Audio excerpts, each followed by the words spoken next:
जय हिंद बच्चों। आप सभी लोगों का शिक्षा कैरियर इंस्टीट्यूट में एंशिएंट हिस्ट्री की जो हम लोग क्वेश्चन सीरीज हम लोगों ने स्टार्ट किया था उसकी आज तीसरी क्लास है। ठीक है। और आज हम लोग स्टार्ट करने जा रहे हैं बौद्ध धर्म। ठीक है। आपका सिंधु घाटी सभ्यता और वैदिक काल दोनों ही खत्म हो चुके हैं। तो हम लोग स्टार्ट करते हैं बौद्ध धर्म से। ठीक है। आज का टॉपिक क्या है? बौद्ध धर्म। तो स्टार्ट करते हैं, आप लोग आंसर देते चलिएगा। गौतम बुद्ध का जन्म कब हुआ था? पहला प्रश्न है, गौतम बुद्ध का जन्म कब हुआ था? 563, 558, 561, 544। 563 ईसा पूर्व। ठीक है। 563 ईसा पूर्व में गौतम बुद्ध का जन्म हुआ था। कहाँ हुआ था? लुम्बिनी में। ठीक है। लुम्बिनी में, जो अभी नेपाल में पड़ता है, नेपाल का तराई वाला क्षेत्र है, वहाँ लुम्बिनी पड़ता है। वहीं गौतम बुद्ध का जन्म 563 ईसा पूर्व में हुआ था। अगला प्रश्न देखते हैं। निम्नलिखित में से कौन एक अशोक का अभिलेख इस परंपरा की पुष्टि करता है कि गौतम बुद्ध का जन्म लुम्बिनी में हुआ था? प्रश्न को ध्यान से पढ़िएगा। अभिलेख जो है अशोक का है, वो कौन सा अभिलेख है जो इस बात की पुष्टि करता है कि गौतम बुद्ध की का जो जन्म हुआ था वो लुम्बिनी में ही हुआ था? किस अभिलेख से हमें ये प्रमाण मिलते हैं? तो ये कौन सा है? ये है रुम्मनदेई अभिलेख। कौन सा अभिलेख है?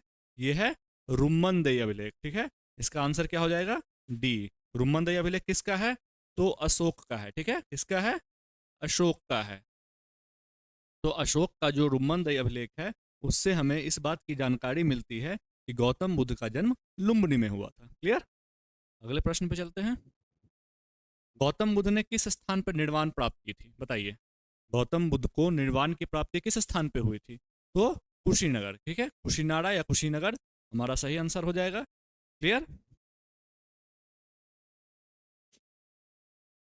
गौतम बुद्ध द्वारा अपने धर्म में दीक्षित किए जाने वाला अंतिम व्यक्ति कौन था? गौतम बुद्ध द्वारा जो गौतम बुद्ध ने अपना ज्ञान दिया था वो सबसे ज़्यादा सबसे लास्ट में किस व्यक्ति को अपने धर्म में उन्होंने कन्वर्ट किया था और शिक्षा दी थी? तो अंतिम व्यक्ति कौन था? तो शुभद था। कौन था? शुभद। नाम याद रखिएगा। अंतिम व्यक्ति जिसको गौतम बुद्ध ने बौद्ध धर्म में दीक्षित किया था वो व्यक्ति कौन थे? वो शुभद थे। ठीक है। इसका आंसर क्या हो जाएगा? डी हो जाएगा। क्लियर?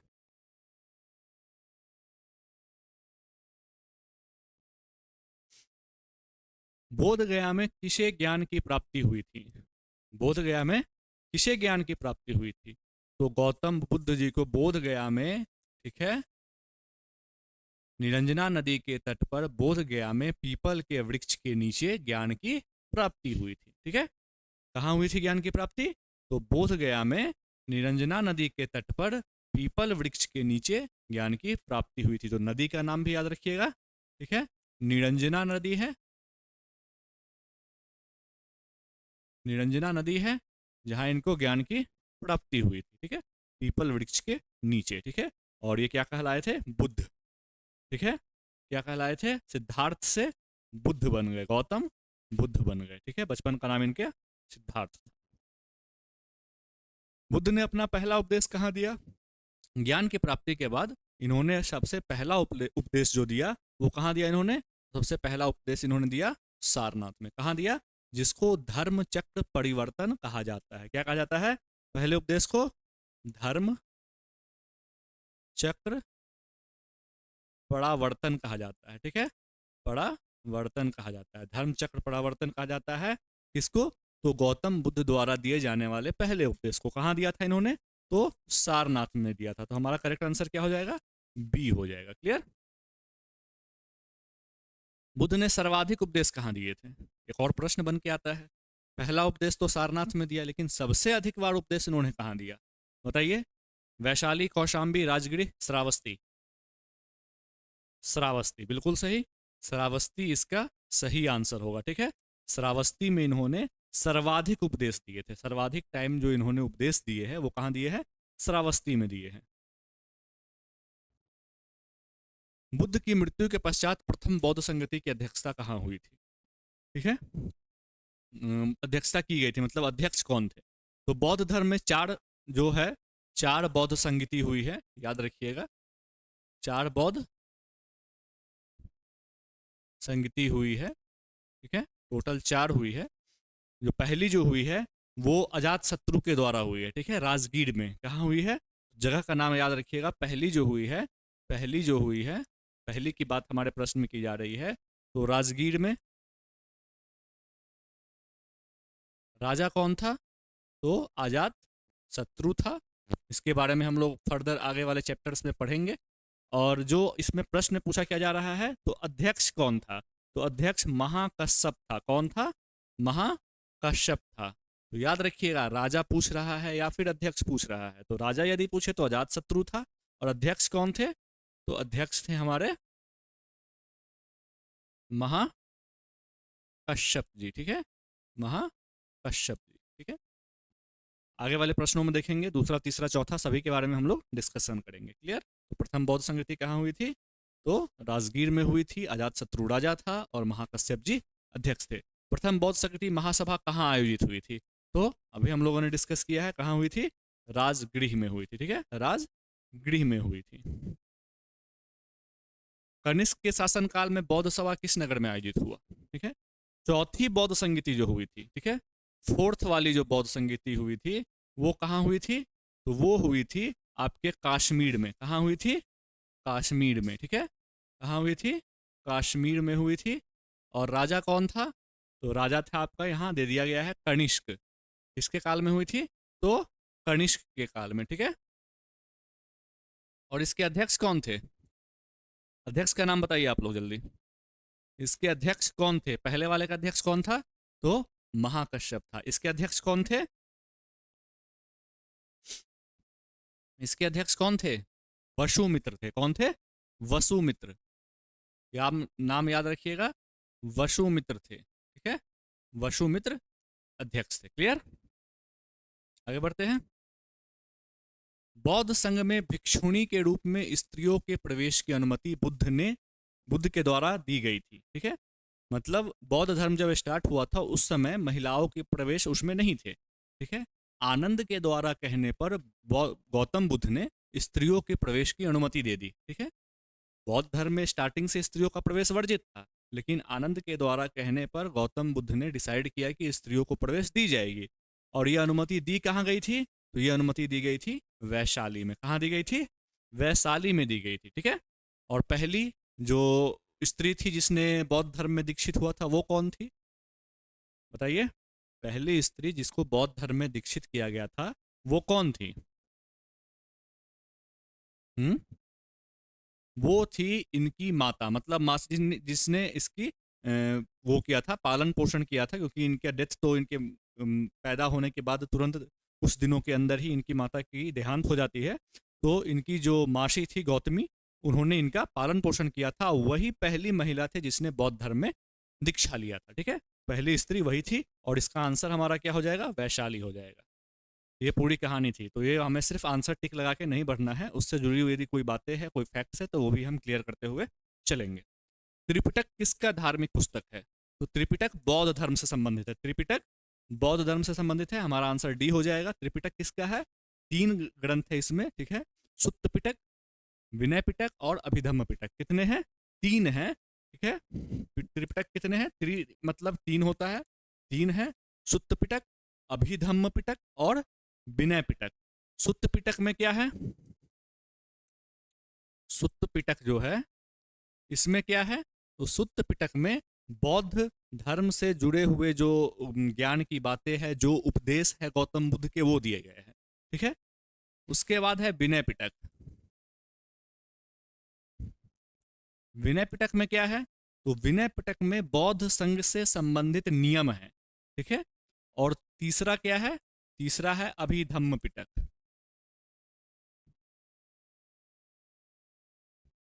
तीसरा क्या है? अभिधम्म पिटक। इसमें क्या है? तो इसमें दर्शन है, बौद्ध धर्म के दर्शन है। तो तीनों चीज याद रखिएगा, सुत्त पिटक, विनय पिटक और अभिधम्म पिटक। एग्जाम में पूछ भी लेता है किस कौन से पिटक में कौन सी बातें लिखी गई है। ठीक है, 3 पिटक है और तीनों में कौन कौन सी बातें लिखी गई है सभी मैंने आप लोगों को बता दी, बौद्ध धर्म से संबंधित। क्लियर? आगे बढ़ते हैं।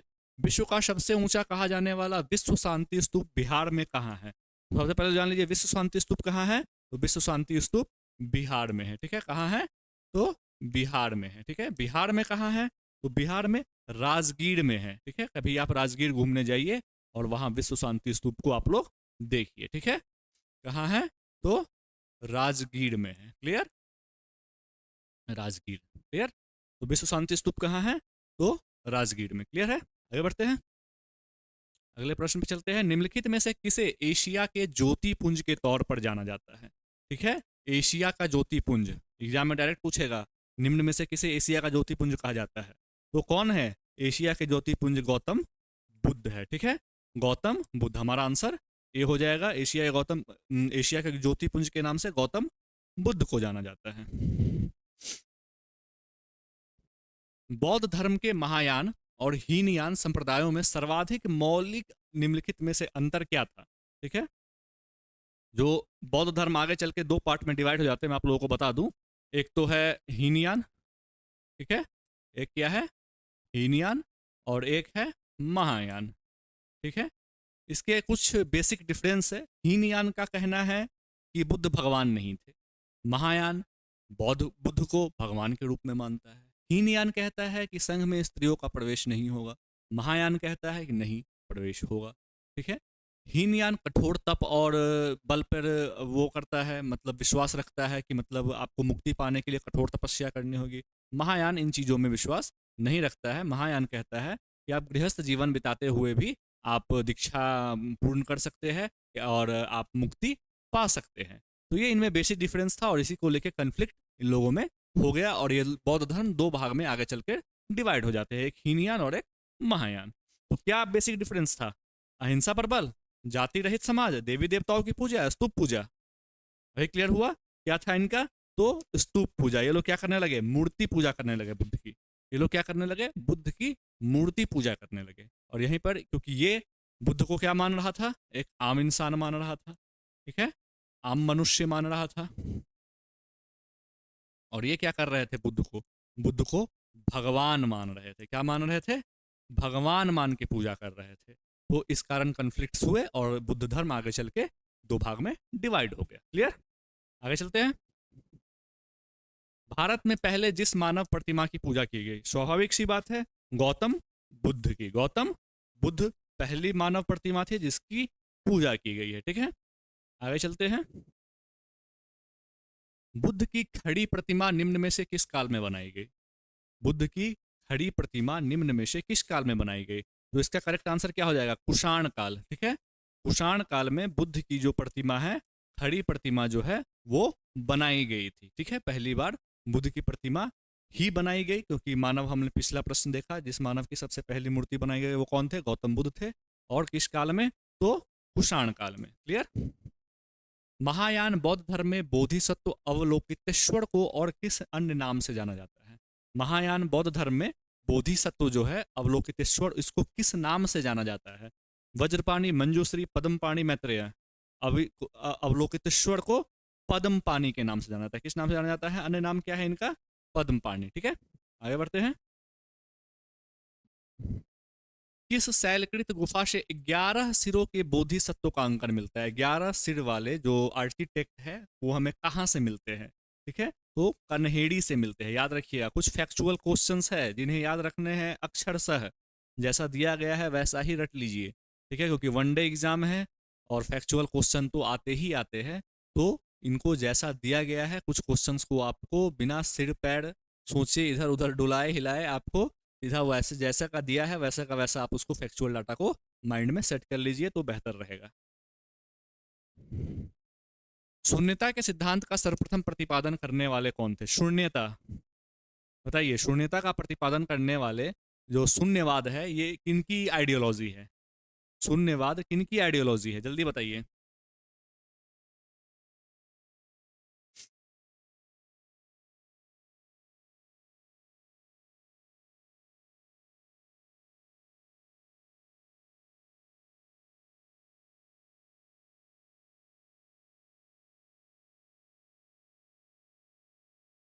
शून्यवाद किसकी आइडियोलॉजी है?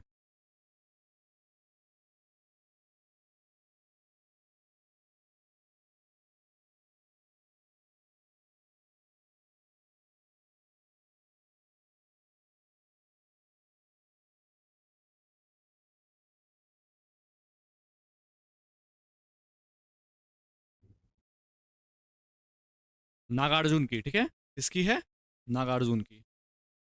तो जो शून्यवाद जो आइडियोलॉजी दी थी वो किसने दी थी, नागार्जुन ने दी थी। क्लियर है, आगे चलते हैं। नालंदा विश्वविद्यालय की स्थापना का युग, नालंदा विश्वविद्यालय की स्थापना कब हुई थी, किस युग में, तो गुप्त काल में हुई थी। और किसके द्वारा हुई थी, तो कुमार गुप्त के द्वारा हुई थी। किसके द्वारा, के संस्थापक कौन है, तो कुमार गुप्त जी है। गुप्त शासक कुमार गुप्त के द्वारा नालंदा विश्वविद्यालय की स्थापना की गई थी। और मध्यकालीन भारत जब आप पढ़ना स्टार्ट करोगे तो स्टार्टिंग में, मिडाइवल पीरियड के स्टार्टिंग में ही एक शासक आता है बख्तियार खिलजी, जिसने नालंदा विश्वविद्यालय को ध्वस्त कर दिया था। किसका नाम आता है, बख्तियार खिलजी, ठीक है, बख्तियार खिलजी, जिसने क्या किया था, नालंदा विश्वविद्यालय को ध्वस्त कर दिया था। ठीक है, तो ये नाम भी आप लोग याद रखिएगा। आगे चलते हैं।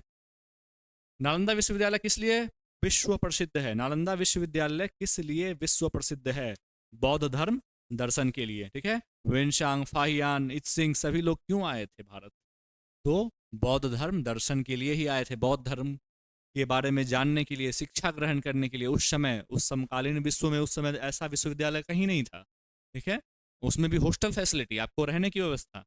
तो इसको क्षति पहुंचाई, किसने पहुंचाई क्षति, तो बख्तियार खिलजी ने क्या किया, इसमें आग लगा दिया, मतलब पूरी तरह से जला के इसको नष्ट कर दिया था। ठीक है, तो आई थिंक क्वेश्चंस खत्म हो गए होंगे। हाँ, क्वेश्चंस आपके यहीं तक थे।